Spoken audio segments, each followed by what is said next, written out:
¿Qué se escuchaba en Caracas en la década de los 20, 30, 40, 50 y un poquito más hacia acá? Eso es lo que vamos a conversar hoy con José Antonio, que es el historiador local de la parroquia San Juan. Bienvenido, José Antonio. ¿Cómo estás? Gracias, Mara. Gracias por la bienvenida y esa introducción que hace en relación a esa Caracas tan lejana y cercana a la vez, y que seguramente con eso que tú acabas de señalar, mucha gente se harán ese interrogante. Se preguntarán, bueno, ¿y cuál será esa música? Porque apenas no habíamos nacido. Sin embargo, el hecho histórico va recogiendo a lo largo del camino toda esa serie de acontecimientos, y es lo que nos toca hoy compartir a través de estos canales que permiten que la historia se reviva. Es así. A mí me gustó cuando me propusiste este tema porque para quienes no vivimos esa época, uno pudiera pensar que lo único que se escuchaba en Caracas era Billos, que se escuchó Billos desde los años 40 hasta ayer. Lo único que se escuchaba en Caracas es la Billos. Pero cuando me comentaste todo esto, me dijiste, mira, esto es un bagaje mucho, mucho más amplio. Y ahorita no se ve capaz en cámara, pero para poder contarnos todo este tema de la música en la ciudad, tú trajiste una colección de discos que es tuya, además, que forma parte de tu colección personal. Sí, una cantidad de vinil que uno lo fue adquiriendo a lo largo del camino, en tiempos remotos, no digamos cercanos, sino que hay discos acá que tienen mucho más de 50 años inclusive, que pertenecieron a otras personas, pues. Y hoy en día uno los posee, los conserva y los comparte con la gente a través de las actividades que realizamos enmarcadas dentro de la música con la cual disfrutaron en aquella época muchas caraqueñas y muchos caraqueños. Por ejemplo, fíjate, aquí quiero compartir con las personas que van a ver este trabajo audiovisual este material, fíjate. Este material tiene una compilación que data desde 1928 a 1936. Estamos hablando de que en esa época en nuestro país no existía la radio, porque la radio comenzó en 1926, ¿de acuerdo? Ese primer intento, y después retoma nuevamente en 28, pero no tuvo, como quien dice, no se materializó. Claro, y no era masivo tampoco, no. Justamente porque era muy incipiente. Claro, entonces aquí hay una cantidad de temas que están compilados, que era lo que se bailaba en esa oportunidad, sobre todo las altas clases sociales, claro, como es el caso del Charleston. Hay un tema aquí que tiene como nombre Bailemos Charleston, y esa es una cuestión que venía inclusive, fíjate, que no tiene nada que ver con nuestra identidad. Entonces vamos a ponerlo, a reproducir. Porque ese es lo especial de este episodio, es que vamos a poner la música, vamos a poner estos LP. Y el otro detalle es que es con pianola. La pianola era un instrumento que, por supuesto, todo el mundo no lo poseía, a tal punto que habían personas que podían comprar una pianola y andaban por las plazas como vendiendo raspados. Aquí hay un caso concreto de una pianola, y tú ves que la carátula de este disco, por ejemplo, hay unos niños que se acercan, claro, les llama la atención, y esas pianolas tenían unos carretes. Esos carretes eran prensados fuera de nuestro país y los traían importados. Después aquí en Caracas comenzaron a prensarse algunos carretes. Y siempre la música que se escuchaba era, por ejemplo, esta. No es sino por allí a comienzos de los años, a mediados de los años 30, donde comienzan a escucharse unos temas que son muy propios de nuestro país, como es el caso de Dama Antañona, de Francisco de Paula Aguirre. La gente comenzó a escuchar eso a través de la pianola. Y después, cuando se formaliza la puesta en práctica de lo que es la radio, bueno, ya la gente comenzó como a acercarse y a escuchar ese tipo de melodía que realmente les llamaba la atención. Se fueron enamorando de ese tipo de música. Si esto era lo que escuchaba la gente de clases altas en Caracas, o de clases altas en general, me imagino en Venezuela, ¿qué escuchaba aquí en Caracas el que no era de clase alta? Y bueno, y cómo lo escuchaba también, ¿no? Porque entiendo que también existía, o el origen un poco creo que está entre los 20 y los 40, el merengue caraqueño. Entonces, ¿pero qué escuchaban y cómo lo escuchaban? ¿Escuchaban que más música tradicional? Bueno, escuchaban música popular sin duda, ¿no? Pero acuérdate que hablábamos de que hubo una emigración que venía inclusive a través del Puerto Cabello, llegaban al centro, la gente llegaba aquí a Caracas y hemos venido insistiendo en que la parroquia San Juan siempre fue una parroquia de tránsito. Claro. A tal punto que en la avenida San Martín existe una esquina de alcabala. Esa alcabala era justamente para controlar la salida y la entrada de la gente que iba o venía. Yep. Existe también una esquina llamada Cruz de la Vega, o sea, Cruz y La Vega por la Vega del río Guaire. La gente allí, antes de salir de Caracas, se persinaba y le pedía a la cruz, bueno, el acompañamiento. Porque iba a emprender un viaje, o sea, iba a salir de un pueblo para llegar a otro o a otro sitio. Claro, y cuando llegaban a Caracas y pasaban justamente donde está la cruz, igualito hacían lo mismo, dando gracias de que habían llegado sin ningún tipo de problema. Entonces, esa gente, había gente que traían sus instrumentos, venían con sus instrumentos, pero resulta que en el silencio estaba lo que llamaban el barrio del Tartagal. Y allí, bueno, comenzó a generarse en cierto momento una especie de pueblo que estaba ahí acantonado, pero ese era como quien dice una válvula de escape para muchos. Una de las urbanizaciones muy famosas de esa época era El Paraíso. Los hombres que vivían allí se echaban su escapada, inclusive iban a reventar a lo que hoy en día se conoce como el silencio. Claro, en aquel momento era una zona, lo que llaman una zona de tolerancia. Una zona de tolerancia. La gente iba allá, tiraba varias canitas al aire. ¿Cómo no? Y bueno, estaban como botiquines ahí también, ¿no? Y la gente iba para, bueno, los hombres, sobre todo, me imagino, iban para allá. Ahí existieron mucho aquello que se conoció en su momento conocido como los maviles. Los maviles. Okay. Y ahí fue donde se generó justamente el merengue rocaneado o el merengue caraqueño, cuya letra, bueno, no le gustaba a la sociedad.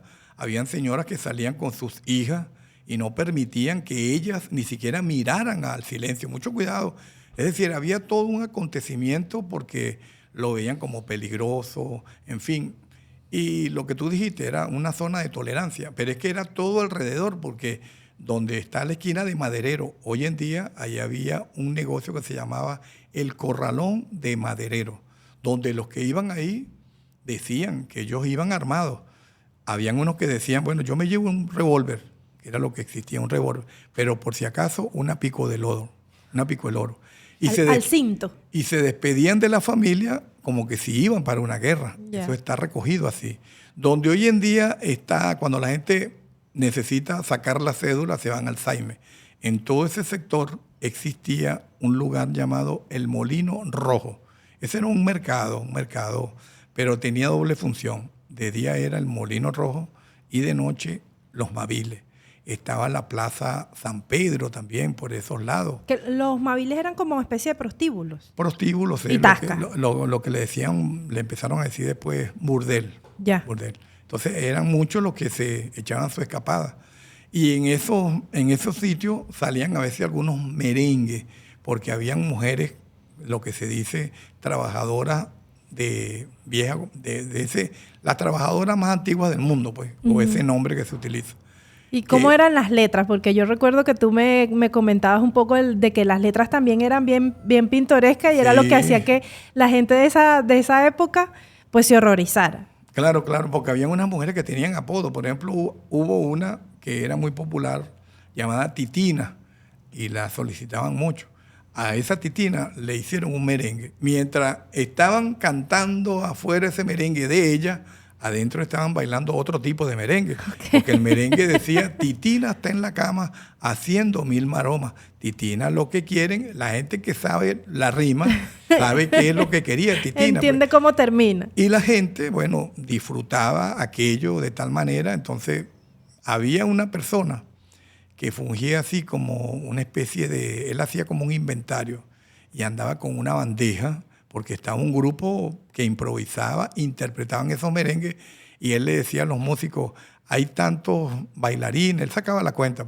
Y los que estaban bailando, el hombre sobre todo, solía colocarse en la oreja un mediecito, cosa de no interrumpir el baile y no soltar a la pareja. Entonces esa persona que hacía esa especie de inventario, él llegaba y le quitaba el mediecito y iba contando a la vez. Bueno, ¿cuánto recogí? ¿Cuántas personas están bailando y disfrutando de esto. Pero realmente que fue una zona de tolerancia, mira que así como Muchinga, la de La Guaira, que también fue una zona de tolerancia, tenía más o menos las mismas características. ¿En qué parte de La Guaira estaba Muchinga? Muchinga estaba muy cerca de donde está el puerto. Ya. Porque era una zona también de tolerancia. Había gente que llegaba y salía, pero ese era como un barrio, pues que estaba muy cerca del terminal de donde llegaban los buques, los buques navieros. Pues, claro. Entonces, eso estamos hablando de los años 20, 30. Estamos hablando de los años 20, de los años 30.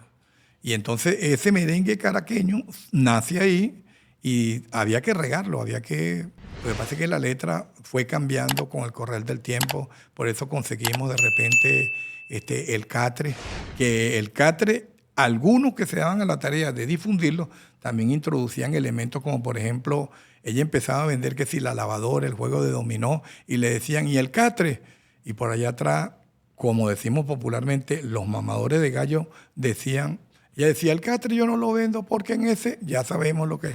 No solamente dormían. Entonces, ese sabor así... Que esa jocosidad y propia, el doble sentido. Siempre claro, o sea, el merengue, las letras se caracterizaban por tener doble sentido siempre. Claro. Y también, hasta donde sé, también en términos como de escritura, tiene un nivel de complejidad importante también el merengue. La ejecución del merengue caraqueño tiene un nivel de complejidad alto, ¿no? También. Claro, porque fíjate que el merengue caraqueño es homónimo del merengue dominicano, pero es que el merengue de acá es más atravesado.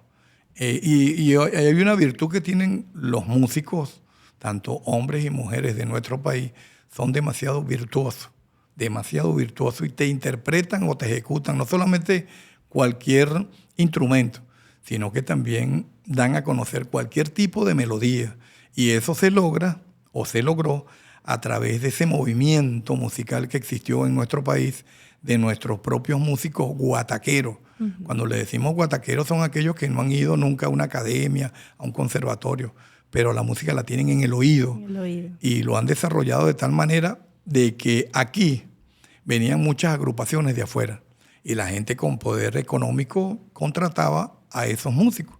Aquí llegó una agrupación musical que trajo un tema que era muy rápido, algo así como el Tigre Rápido. Ese es un tema que está registrado en agosto de 1917 allá en el norte.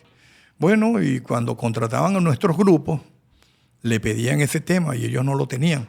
Yeah. Llegó el momento en que, bueno, a eso hay que darle respuesta. Claro, porque lo pedían mucho, entonces, bueno, tenemos que aprenderlo o hacerlo a nuestro propio estilo, pero lo más cercano posible para poder seguir teniendo trabajo. Lógicamente, y lo aprendieron. Llegó el momento en que uno de esos músicos dijo, esta noche sí vamos a matar ese tigre. Y de ahí es el origen de esa frase. Se referían al tema musical, esta noche sí vamos a matar ese tigre.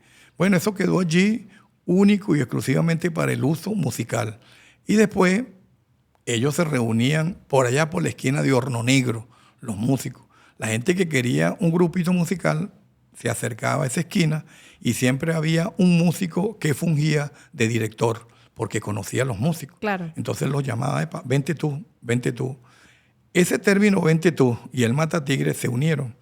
Y eran términos exclusivos del mundo musical. Ya. Pero después se abrió ese abanico.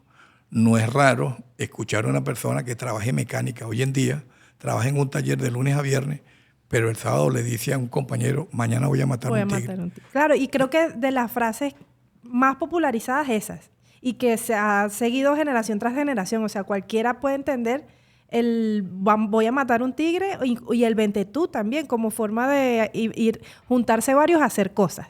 Claro. Fíjate tú que cuando estábamos hablando de que ese merengue había que regarlo, uno de los grupos que se dio a la tarea de dar a conocer ese merengue fue el conjunto Los Criollos. Aquí hay una particularidad importante porque este grupo nació en la parroquia San Juan, concretamente en la esquina de Pepe Alemán. Y eso surge porque aquí una familia italiana, ellos llegaron a Cumaná, por allá por el oriente del país. El padre que llegó de Italia con sus hijos pequeños. El hijo pequeño de él lo insistía mucho y le decía, tienes que estudiar música. Y el hijo estaba llegó el momento en que el hijo se vio obligado a estudiar música. Se vienen a Caracas.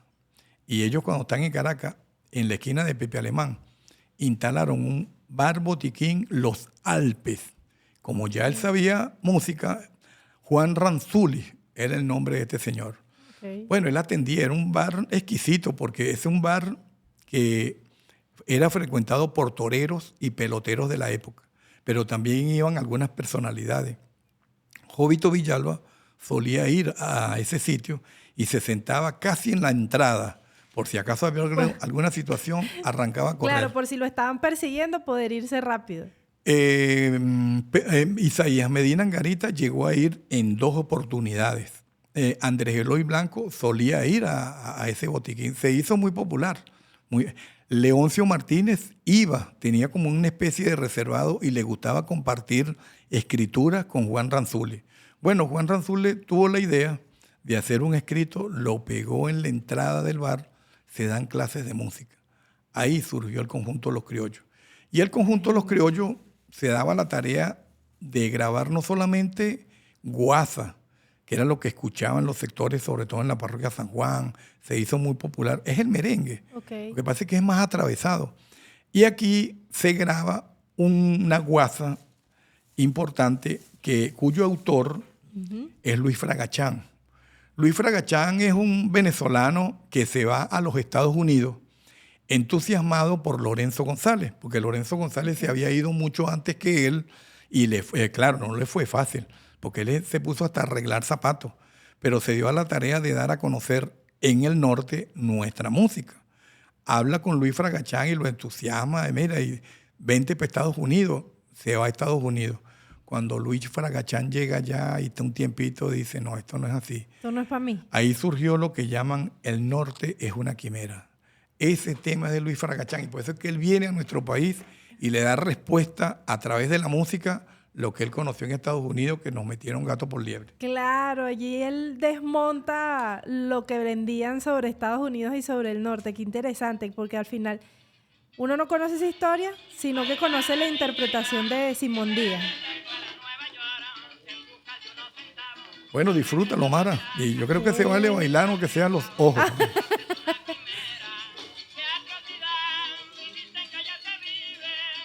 El norte es una quimera. El autor es Luis Fragachán. Uno tiende a pensar que la música que escuchan en su momento es en ese momento y que no, muchas veces uno desconoce que tiene más antecedentes, que tiene sus antecedentes. Y este es como un ejemplo de eso, porque uno conoce esta letra y esta canción es por Simón Díaz, por la interpretación que él hace. Pero mira, ve el origen, qué interesante. Además, en el reverso del disco, ¿cómo se llaman estas? Como esto, este es un formato de 33 y un tercio.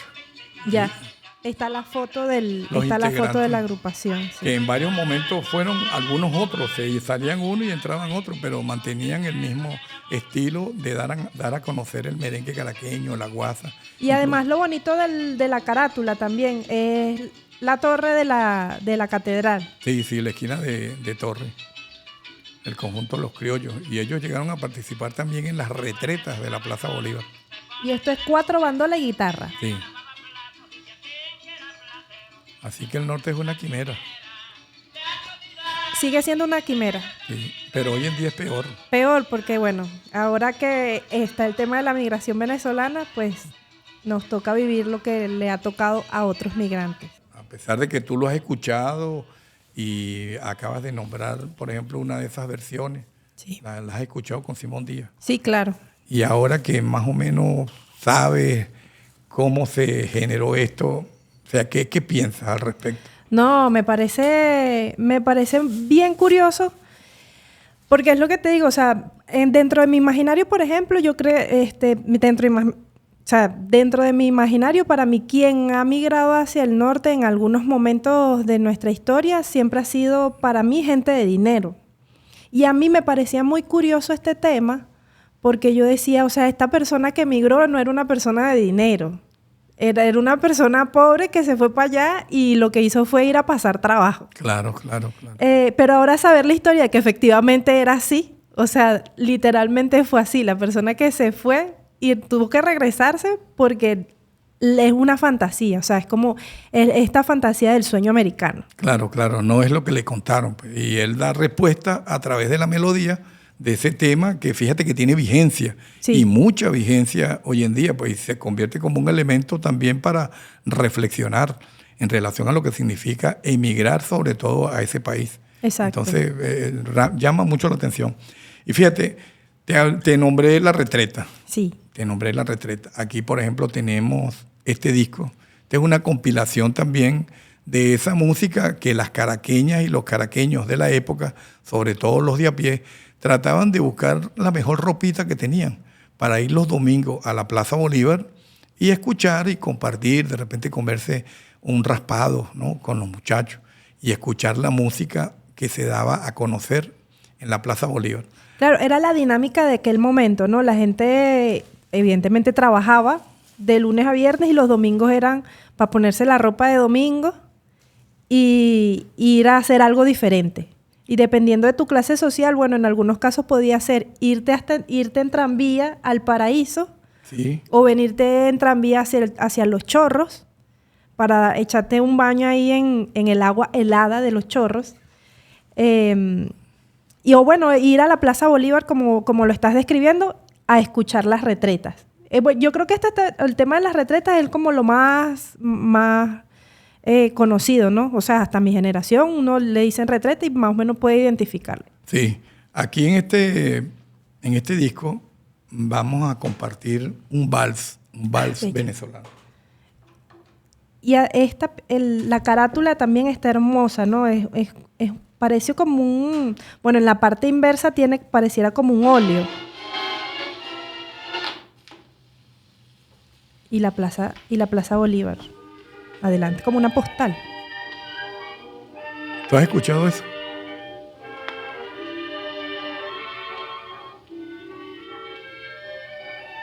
Sea Dios Ocumare, ¿verdad?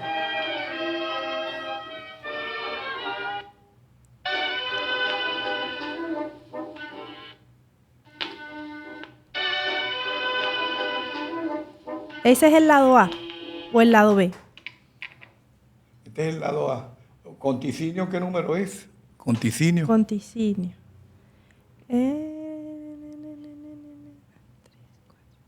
Noruega. Del lado A. Del lado A. Conticinio. Está Gallito es la primera, Geranio la segunda, Adiós a Ocumare la tercera, Conticinio el cuarto. De L. Mejías.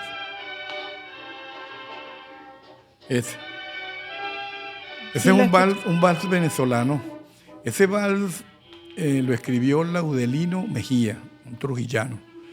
Ese vals lo escribió él y quién sabe cómo estaría esa plaza, qué silencio habría en ese momento, porque él expresó de que Conticinio expresa el silencio más rotundo de la noche y es instrumental.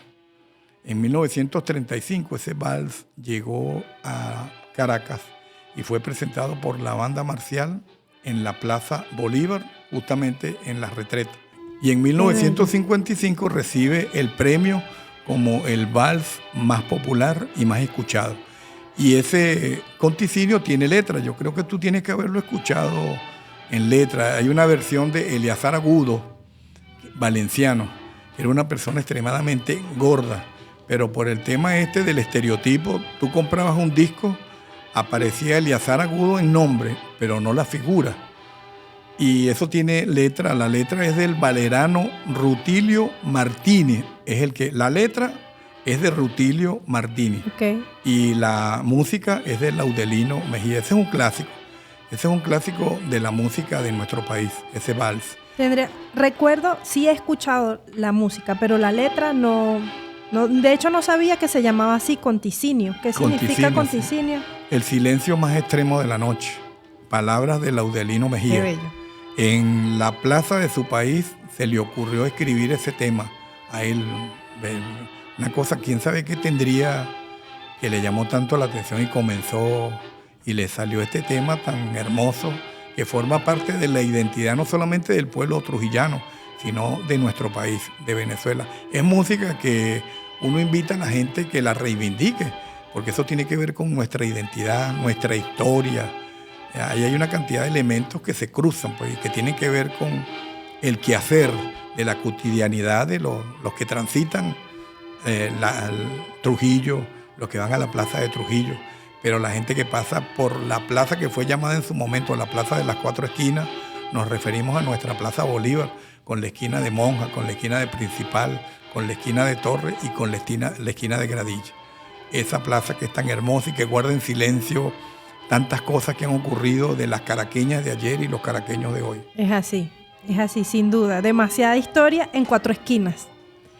Ahora, una pregunta, que esto fue algo que tú me comentaste en un momento, y es el cambio que da la música con bandas, con agrupaciones. Tú me habías comentado que durante Juan Vicente Gómez se da un cambio porque lo que habían eran las bandas marciales.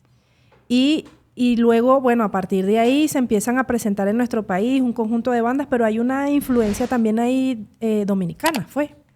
Aquí en Venezuela no existían orquestas de baile. Uh-huh. Solamente orquestas, bandas militares y fundamentalmente la banda presidencial. Hubo un momento en que la presidencia era en Maracaibo, conocido claro, como la ciudad jardín de Venezuela. Aquí a Venezuela vino una familia que Gómez más que todo los invitó. Nos referimos al papá de Noro Osvaldo Morales. Su diminutivo era Noro. Pero estoy hablando del padre Sanabria. Y llegó el momento en que, bueno, como él era músico, él tenía sus hijos varones y los encarriló de que se metieran a la vida musical. Efectivamente fue así, a tal punto que llegó a existir una orquesta llamada la Orquesta de los Hermanos Morales. Pero de ellos había uno que se destacaba, que era Noro Morales, Noro Osvaldo Morales, Sanabria. Él llegó acá a nuestro país con su papá y logró familiarizarse, hacer como una especie de lectura de cómo era la cuestión musical aquí en nuestro país.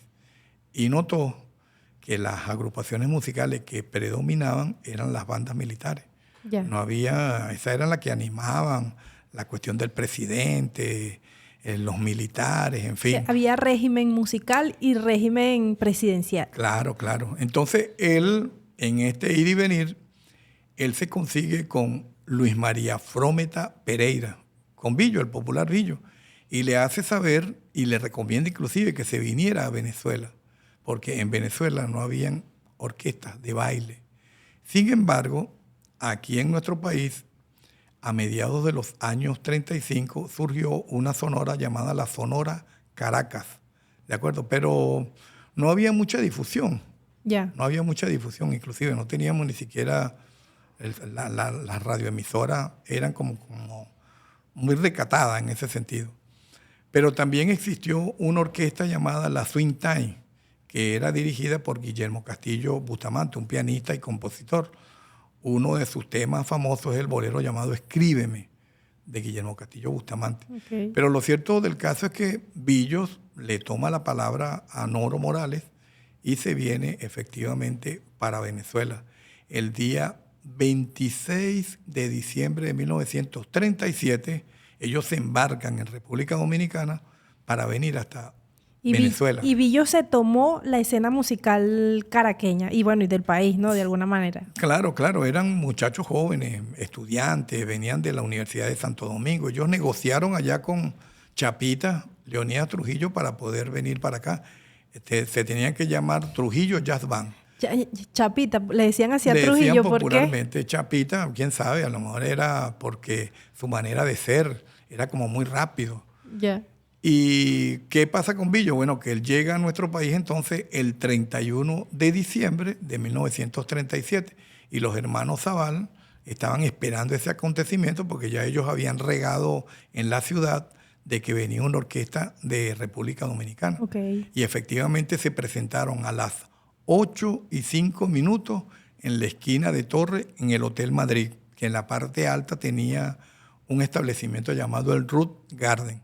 Allí se presentó Billo por primera vez y mira, Billo se enamoró de Caracas. se enamoró de Caracas realmente y le compuso una cantidad de temas relacionados con la ciudad. Claro, inmediatamente muchos de los músicos que vinieron con él optaron por irse, se sintieron como incómodos, querían irse y efectivamente lo hicieron.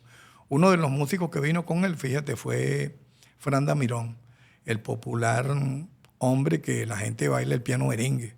Él estudiaba ingeniería en República Dominicana en la universidad y Billo estudiaba medicina. Pero que va, la música necesitaba los bisturines, era el saxofón, era la trompeta, era el trombón, era el timbal, era la tumbadora, y Billo desarrolló una orquesta que en principio se vieron obligados a cambiarle el nombre los hermanos Zabal. Entonces se llamó Billo Happy Boy, algo así como Billo y sus muchachos, porque llamarlo Trujillo Jazz Band, y resulta que Leonidas Trujillo era un dictador. Un dictador, entonces, claro, no era muy adecuado en ese momento. Y él, creo que me habías comentado también que él, además de que transforma el tema como de la música aquí, él populariza aún más el merengue. O sea, Billos aquí representa una transformación, ¿no? Claro. Que esa era otra de mis preguntas. Claro. Que yo necesito entender por qué la gente le pica tanto quesillo a Billo. Pero entenderlo también históricamente, o sea, de todo el nivel de influencia que tuvo en su momento y cómo se transformó la música en Caracas. Claro, porque fíjate, él llega y Caracas realmente está ausente de ese tipo de música de baile. Y de orquesta, ¿no? Porque esto es de orquesta. Claro, y de agrupaciones musicales. Uno de los primeros merengues que se graban aquí en nuestro país, y es justamente Billo que se lo presenta a la población, es este Caña Brava. Es decir, el pueblo caraqueño comenzó a bailar y muchos aprendieron a bailar a través de la presencia de Billo.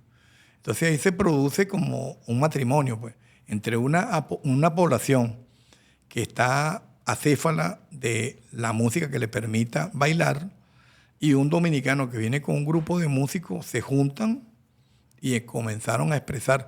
Y esto se va ampliando en la medida en que las radioemisoras comienzan a hacer esos programas que lo hacían era en vivo, bueno, y escuchaban a Billo. Pues es más, las radioemisoras de la época tenían una especie como de teatrino, y por supuesto un separador, donde la gente estaba en sus pequeñas butacas viendo a través de un vidrio la orquesta de Billo, y eso era una sensación. Llegaba una persona con un gran cartel que decían aplaudan, y pasaba, y entonces eran lo que tú escuchabas en la radio. Que daba la sensación que la gente espontáneamente, no, ahí había una motivación, aplaudan. Entonces, era todo guiado, como estos shows de televisión que también se hacían así, le indicas al público qué hacer. Y eso era completamente en vivo, a tal punto se cayó una trompeta, eso salía al aire, pues. Claro. Entonces, ¿Y fíjate, trajiste algo de Billo? Por aquí tenemos a Billo, casualmente. Me estoy adelantando porque sé que lo tienes en orden cronológico. No, pero fíjate tú que es interesante. Aquí Billo, por ejemplo, él presenta un bolero que tenía que ver con el cuatricentenario. Sueño caraqueño. ¿En qué lado está? ¿Y cuál es el surco? Es el tercer surco del lado B. Miren que esto era por un lado y por el otro. Sí. O sea, bueno, cara A, cara B. Chinazo. Cara A, cara B. Cara A por cara. En algunos casos, en otros era cara 1, cara 2. Y lo que hoy en día le dicen track en los discos compactos, aquí es surco. El surco. Que el track es la pista. Lo que pasa es que nos gusta hablar. Billo canta sus canciones. Mira aquí. Billo, ¿ves? Más sensual que Bad Bunny. Con la colaboración de Calvin Klein.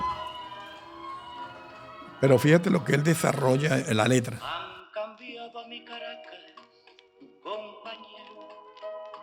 Poco a poco se me ha ido. Y es la voz de él, Luis María Frometa Pereira. ¿Esta canción él la saca en qué año?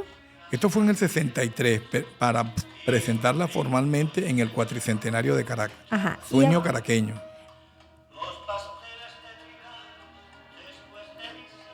Que es bien interesante porque en esta época ya hay una nostalgia sobre la ciudad.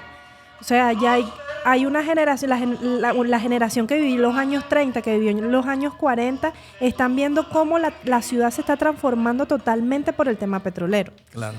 Entonces, claro, está Billos que canta esta canción rememorando aquella ciudad que cuando la describen como la Caracas bucólica.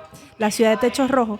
Y también te encuentras en las crónicas a Guillermo José Chael describiendo también, bueno, su libro completo que se llama La Caracas que se nos fue, ¿es algo así? Sí, y también tiene uno que dice lo que quisimos demostrar. Ajá, Un sí. libro, sí. Y es hablando justamente de toda esta Caracas que uno pudiera decir, bueno, de alguna manera romántico, pero la verdad es que es la Caracas que que ellos vivieron y que vieron cómo se fue transformando. Fíjate que él allí nombra el Tricaz. El Tricaz todavía existe entre las esquinas de Torre a Madrices.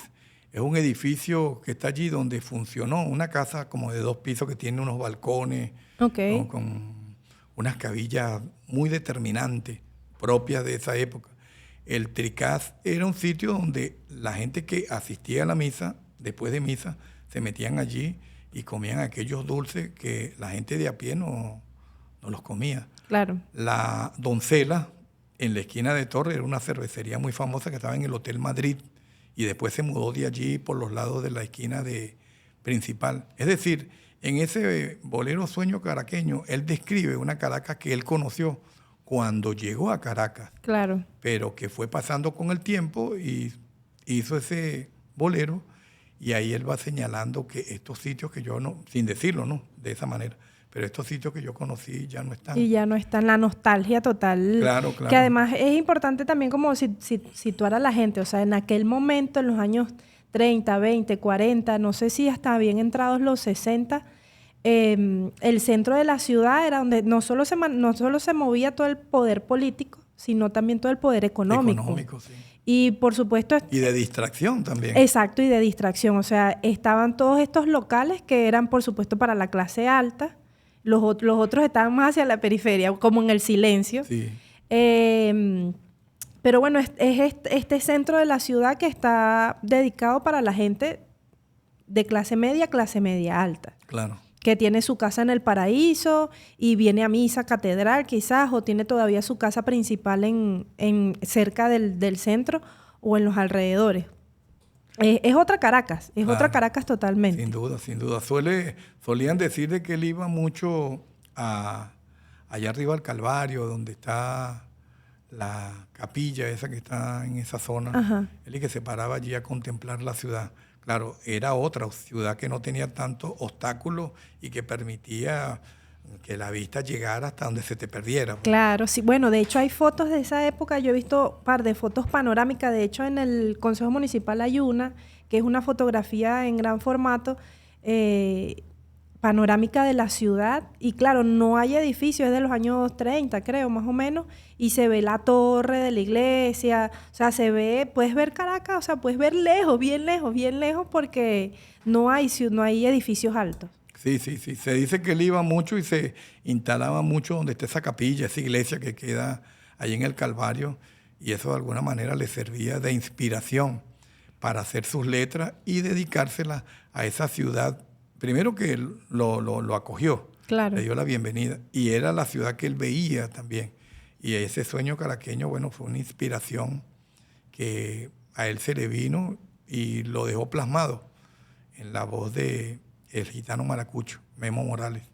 Pero aquí lo escuchamos de viva voz, Claro. de ese Billo que, como todo ser humano, también tenía sus picardías, porque a él lo suspendió la asociación musical, siendo Aldemaro Romero el secretario general de esa organización. ¿Por qué? Porque tenía muchas demandas y quejas por parte de los músicos, porque él era muy con sus nacionales, pues sus paisanos dominicanos, pero con los venezolanos a veces se decía que Billo y tú sabes que hay una cosa que dice que el arte de la polémica nombra las cosas por su nombre. Okay. Con esto no estoy desmeritando. Bueno, pero es un ser humano. El trabajo o sea, de Billo, claro. Entonces, tú sabes, a veces utilizaba la tijera. Y bueno, eso fue lo que trajo como consecuencia que lo suspendió la asociación musical y él se va... ¿Pero por qué? ¿Le cortaba...? Sí, le pagaba mucho. Le pagaba mucho. Claro, claro. Entonces él estuvo en Cuba un tiempo. El 23 de enero de 1958, cuando aquí se estaba dando un movimiento que ya conocemos en la presencia de Pérez Jiménez, ese movimiento que se dio militar, y poco cívico, él estaba en Cuba haciendo unas grabaciones, Ya. pero no con la orquesta Billo, eso eran músicos de Cuba. Esa era la orquesta de los hermanos Castro. Lo que pasa es que él tenía sus partituras y se dice que la música es el idioma universal. Tú le das eso a un chino y el chino Claro, te lo va a lo hablar. lee y lo va a ejecutar. Claro, y suena igual, pues.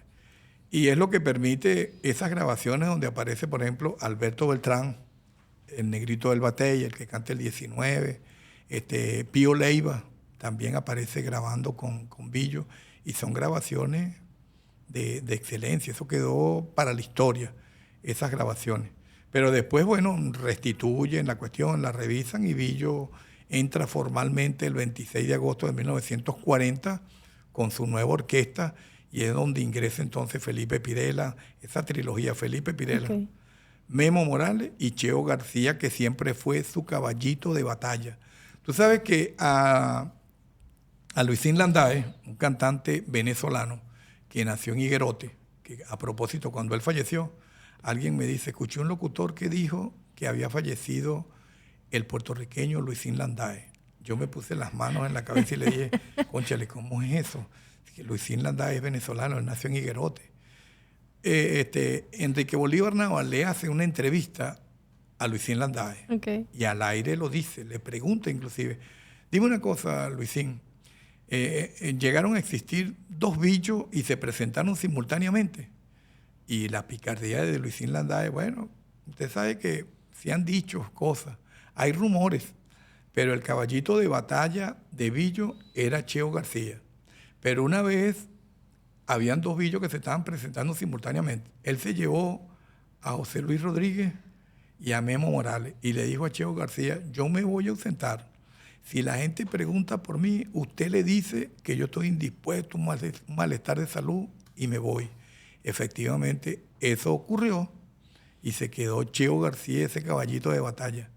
Obviamente se le acercaron algunas personas, mire, y el maestro Cheo. No, él se ausentó, es que tiene un quebranto de salud. Imagínate. Entonces, esto guarda relación con el comentario que te hice ahora, Claro. que le decían la tijera. Claro. Pues. Y en todo caso, era una agrupación que estaba pegada, estaba de moda. Imagínate, le pidieron un contrato, lo agarró, Claro. le pidieron el otro. Y hay también músicos. lo agarró. Claro, entonces esas cosas ocurrieron y realmente, y de paso, eso está grabado. Esa entrevista está grabada por si acaso hay alguien que diga, mira, ¿de dónde sacaste tú Claro, eso? sí, estás ahí calumniando al Ah, maestro Billos. No, y de paso se lo puedo prestar, pero en cassette. En cassette. Bueno, tenemos que conseguir dónde reproducirlo. Ahora fíjate, la persona que le recomienda a Billos que se venga a Venezuela, a mí me parece que hay que mostrarlo. Claro, Noro A mí- Morales. A mí me parece que tiene que sonar algo de Noro Morales, porque la gente no puede quedar así pecada. Claro, Aquí, ¿no? así, era buenísimo, increíble su influencia, pero Entonces ¿quién fíjate era? que aquí hay un tema llamado María Cervantes. ¿Por qué cara está María Cervantes? María Cervantes está ¿Y cuál es el surco? en el lado A, en el surco 4. Fíjate, este es María Cervantes, ese es un tema emblemático. María Cervantes fue una pianista excelente cubana y hay varias versiones. Hay una versión que hizo Ricardo Rey y Bobby Cruz y se llama Suite a María Cervantes, a Noro Morales, y es el tema. Y hay un tema que grabó también ¿Cómo revienta eso? Charlie Palmieri, también grabó un tema que le quedó, pero esto suena, mira. Ese es el hombre que le dice a Billos, vente a Venezuela, que ya no hay orquesta. Hay negocio seguro y aprovechó. Y Noro Morales, bueno, tuvo una gran trayectoria musical. Estuvo inclusive hasta con Xavier Cugá, estuvo con Tito Rodríguez, con José Curbelo, su propia agrupación musical. Realmente que fue un músico con una extraordinaria carrera musical. Ok. ¿Qué? La salsa neoyorquina tiene demasiada influencia de él. Me imagino, porque es que fue un artista internacional, o sea, la influencia de él debe haber sido muchas Claro. partes. Si te atreves a bailar, Mara, cuando Ay, estoy como oxidada, José Antonio. Me voy a quedar bailando los ojos. el primero de la A, ¿cómo se llama? El primero de la A se llama Mi Guajira. Mi Guajira, pero es que tú sabes qué te hace falta a ti. ¿Qué? ¿Cuál es el primer tema de la cara B? Vitamina. Eso- Sí, me hace falta vitamina. Pero te hace falta es vitamina musical. Fíjate cómo suena la vitamina musical.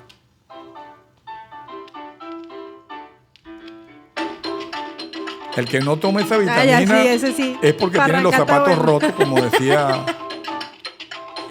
Mira, además que el disco por la parte de atrás, entre paréntesis, al lado del título te dice El autor. no, te dice, Ah, el no género, es el el género. género. Entonces, este vitamina es un montuno. Un montuno. Un son, ¿no? Un Sí, son un son, montuno. o puede ser montuno, puede O ser puede- son montuno. Ajá. Entonces aquí hay cha-cha-cha, guaracha, rumba, bolero, afro. Eran los géneros de la época y que todo eso quedó aglutinado en lo que hoy en día se conoce como salsa, gracias al locutor venezolano Fidias Danilo Escalona Exacto. y Federico Betancourt, que es el que logra sistematizar esa propuesta a través de ese programa radial, que por cierto, ¿qué fecha es hoy? Hoy es 22. Cuando estamos grabando esto. 22. Quiere decir que es 22 de marzo. Federico está de cumpleaños hoy. Él nació el 22 de marzo Imagínate. de 1940. Quiere decir que está arribando a 85 años y todavía está dando que hacer. ¿Ve? No Fede- hay casualidades. Federico Betancourt. No hay casualidades. Me gusta. Qué fino. Canónico este episodio porque se está repitiendo. Sí, además. Mira, estamos ahí. ¿Y ahora qué viene? ¿Qué viene ahora? Bueno, tú sabes que Venezuela siempre fue, es y seguirá siendo una referencia para la música de afuera. Sobre todo las orquestas, los personajes, hombres, mujeres que tienen una vocación por el ritmo. Claro. Y un lugar para espectáculos, ¿no? Claro, entonces había en Estados Unidos una frase, algo así como que si ustedes no han ido a Venezuela, no. Esto lo voy a decir yo. La respuesta era, si no han ido a Venezuela, no tienen vida. Eso se manejaba en Estados Unidos. Porque los que venían acá y pegaban un tema, eso eran millones de copias y tenían un público que aceptaba eso y compraba. Entonces Ya. Venezuela fue una referencia. Uno de los personajes que vino a nuestro país fue Él. Carlos Gardel. Carlos Gardel llega a Venezuela el día 25 de abril de 1935.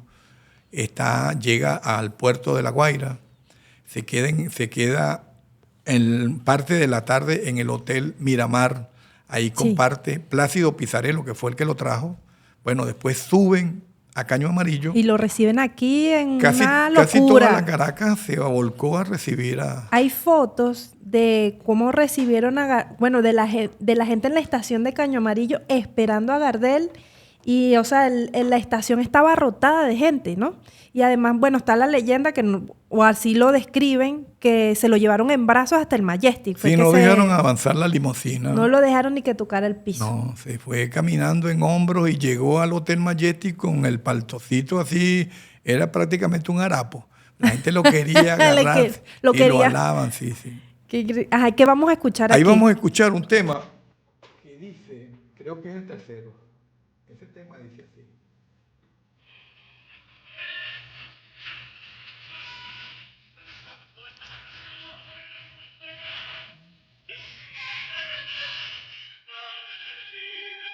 No olvides el mar, tu camino hay que volar.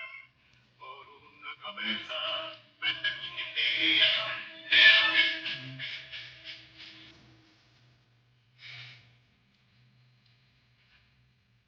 Fíjate que ese tema, a él le gustaban mucho los caballos.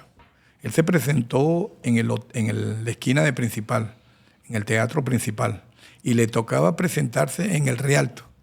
Cuestión que no ocurrió porque como le gustaban tanto los caballos, Plácido Pizarello se lo llevó Al paraíso. al paraíso, al hipódromo. Y el caballo que estaba ganando era un caballo argentino y él se empezó a gritar, le dio fonía. No se pudo presentar en el Teatro Rialto. La prensa de la época, inmediatamente con sus caricaturas, saca a un músico que está en la esquina tocando y estaba lloviznando. Entonces ahí barajearon la cuestión. Yo, que soy de a pie, tengo que, así llueva, no me enfermo y Claro, tengo tengo seguir. que trabajar igual. En cambio, aquel que te conté, mira, se mojó, le dio una gripecita y no sé, algo así le sacó la prensa. Claro. Sí, entonces era esa jocosidad muy propia que ha tenido siempre la caraqueña y el caraqueño.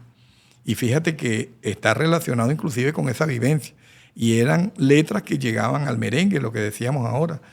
Porque fíjate que si tú revisas el diario El Fantoche, que era un diario que te decía las cosas así con esa picardía. Picardía, que tenía mucha caricatura. Te vas a también. conseguir caricaturas que dicen lo que sea, pero tienen mucha chispa. Como te pongo un ejemplo, una dama de la época que se accidenta en una de estas calles caraqueñas y le está dando al carro y nada, y va pasando un señor y le dice, señorita, quiere que se lo empuje por detrás. Se está refiriendo porque son carros sincrónicos. Pues, Claro, si para que pueda arrancar. Claro, esa es una. Hay otra caricatura muy simpática donde está la madre con el niño tomando puntería con un arco y el niño da en el centro. Entonces viene un señor y dice, cónchale, ese hijo suyo sí tira bien, ¿no? Entonces viene la señora y le dice, bueno, eso es de herencia porque el padre tira mejor.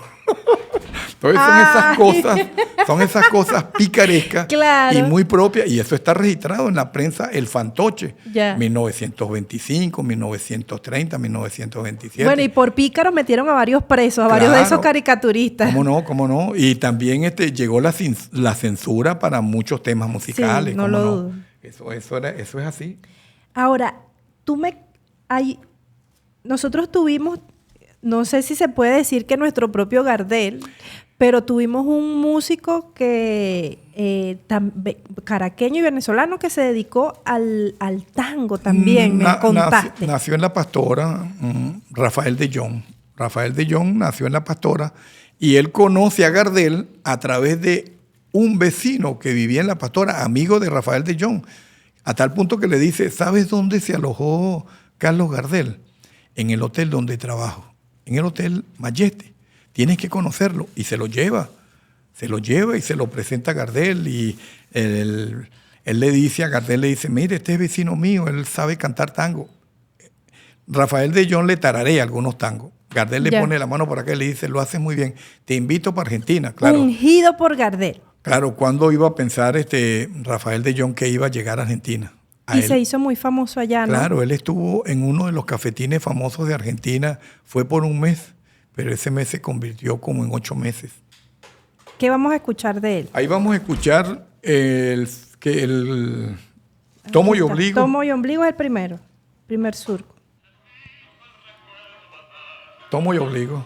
Escucha esa voz parecida a la de Carlos Gardel. Sí.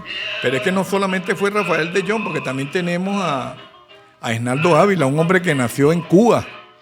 Nació en Cuba, Estado Miranda. De Cuba para Y gracias a él y a un conjunto de músicos y de parroquianos, en Caño Amarillo tenemos una calle que se llama Calle Carlos Gardel, justamente. Y este parroquiano que está acá, que se convirtió en parroquiano de San Agustín, él hizo un tango llamado Viejo San Agustín. Y él vivió en San Agustín, Esnaldo Ávila. Bueno, si queda tinta en el tintero no importa, porque siempre nosotros todavía utilizamos ese tipo de pluma, que llenamos ese tintero o el tanque y se reproduce nuevamente y seguimos escribiendo. Claro. La historia y las canciones que invadieron a Venezuela. Qué increíble. Esas son las mejores invasiones que se pueden dar. La invasión de la cultura, Es el así. intercambio de la sapiencia. Esas son las mejores invasiones. Claro, llevar lo que somos, lo que realmente somos y hacerlo producto de exportación. Claro. ¿Con qué vamos a cerrar? Tomo y Obligo. Bueno, me parece que tú sabes que hay personas que son envidiosas. Entonces, Sí. vamos a complacer a Agapito. Porque claro, porque vivió en San Agustín, Viejo San Agustín. que no vino a esta grabación, pero Claro, Viejo San Agustín y además Agapito ya está viejo. Entonces vamos. le queda el pelo. Yo de pibe cuántas veces te canté. Si a Agapito le gusta eso, va a tener que pagar. Que pague. Sí. San Agustín, viejo barrio querido. Es hermoso la letra de ese. Y eso no se escucha en la radio, pero se está escuchando por acá. Claro. Y a la gente le queda la picazón, lo voy a buscar. Claro que lo busque. Cántame tus pasajes, a una piba enamorada. Fíjate que canta el tango como cualquier gaucho. Y es una persona que nació en Cuba, en el estado Claro, Miranda. que bien pudo haberse puesto a cantar joropotullero. Claro. Pero no, cantó tango. El viejo barrio de San Agustín, donde están los muchachos del norte, y no los veo en el carpetín. Qué bello, qué bello. José Antonio, nos quedaron unos discos, entonces vamos a hacer una ñapa para cerrar este episodio de Calle, Memoria e Historias Locales. Vamos a hacer una ñapa de estos discos en la canción que más te guste. Vamos a hacer la ñapa con este. Este es Luis Alfonso Larraín. Tiene una gran valía. Este músico venezolano nació en La Victoria.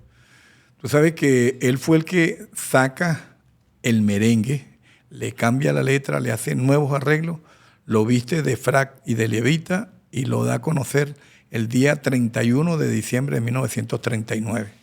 El merengue ese sabroso. Le dio estatus. Pero aquí hay un tema muy simpático escrito por un venezolano, Willy Gamboa, maracucho. Okay. Él trabajaba por los lados del Calvario.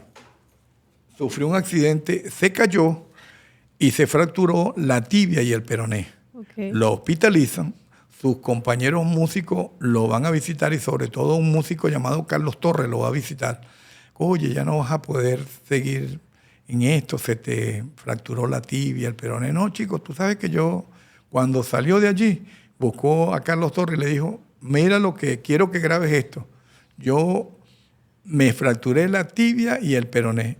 Esto es en 1953. Okay. Pero la producción es de agosto de 1962, la producción de este disco.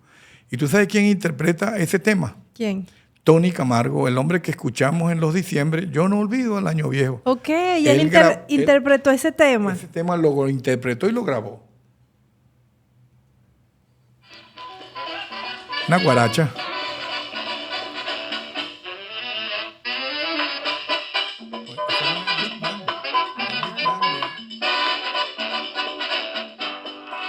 Escucha. Me quebré, ay me quebré, ay la tibia y el peroné, y ahora estoy, ya tuve, allí inútil de todo el pie. La gente bailando, pero bailaban teniendo cuidado de no se vayan a fracturar la tibia y el peroné.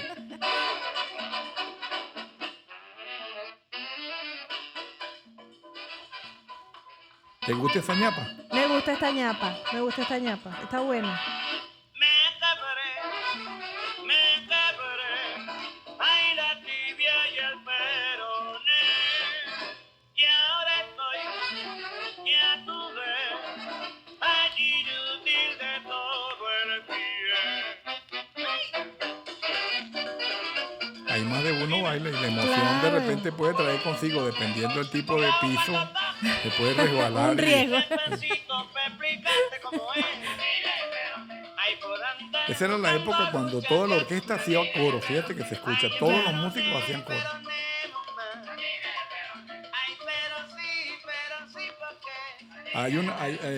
Luis Alfonso Larraín tiene muchas anécdotas. Fue un músico muy exigente. Todos los músicos tenían que ir bien uniformados. Él inclusive los dotaba con uniforme. Ya. Hay una anécdota de un músico que iba bien uniformado, pero las medias eran de otro color. En lo que él lo vio, le dijo, ven acá, pero ese no es un uniforme, y tú vas a estar sentado, te van a estar viendo, vamos para el carro. Abrió la maleta y le dijo, toma, aquí están las medias, póntelas. Ay, maestro, gracias, usted sí es bueno. Bueno, no, esas me las debe, eso cuesta tanto. Se las descontó del salario. Claro, él era muy exigente, Luis Alfonso.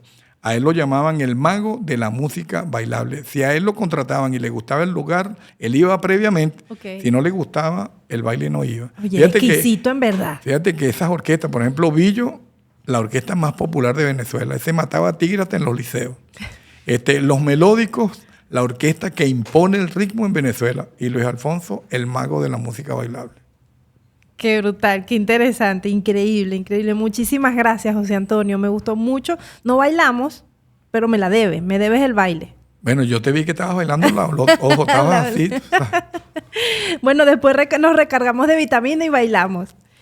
Bueno, muchísimas gracias. No sé si quieres decir algo más, agregar algo más. No, gracias a ti. Esperemos que la gente que tenga la posibilidad de compartir esto lo disfrute, sobre todo, y esos temas que le llamaron la atención, bueno, que los busque en YouTube si los consigue. Yo los comparto. Yo comparto siempre esa música porque tiene que ver con la identidad tanto de nuestro país como de nuestro continente, pues.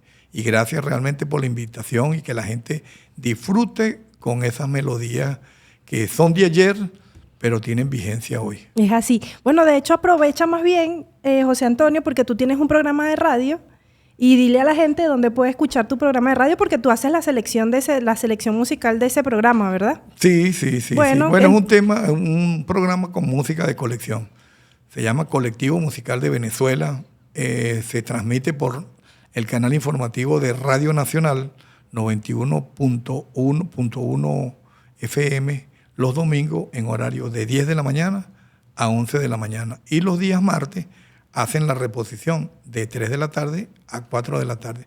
Siempre la música que ponemos allí tratamos de poner cosas raras, de compartir cosas que no es común.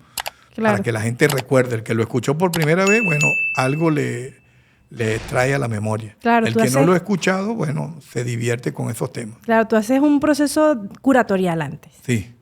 Perfecto. Bueno, este fue el segundo episodio de este podcast Calle, Memoria e Historias Locales. Suscríbanse y síganos en el siguiente episodio.